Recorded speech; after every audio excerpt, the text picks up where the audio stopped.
رايك يا محمد نقطع الشارع نروح البقالة؟ لا يا خالد، أنا بنتظر أبوي هنا، وأنت بعد لازم تنتظر أبوك هنا.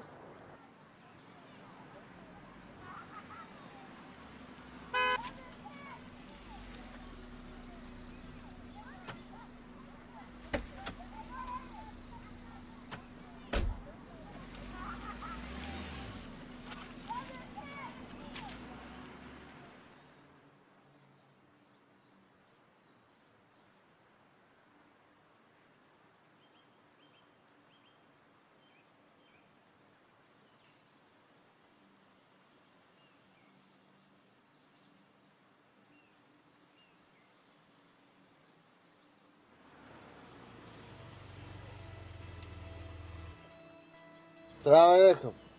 وعليكم السلام ورحمة الله وبركاته. أشوفك متأخر عن البيت، تبيني أوصلك؟ لا شكرا، أنا انتظر أبوي. طيب أنت شو اسمك وش اسم أبوك وين بيتكم؟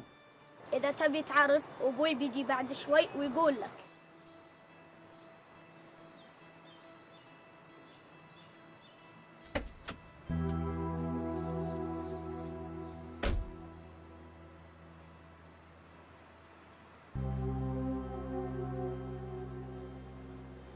أنت ليش خايف مني؟ أنا ما أخوف ترى. طيب شوف، علشان أثبت لك إني أنا طيب وإني أنا ما أخوف، شوف شنو جايب لك.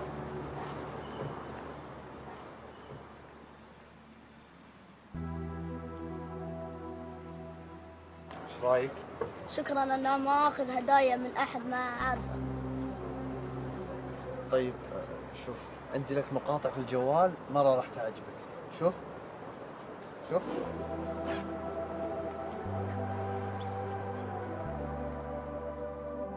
أنا طالب فطن، لا أستجيب للغرباء ولا أقبل الهدايا منهم في أي مكان وزمان، وأبلغ والدي ومعلمي بأي ملاحظة من ذلك.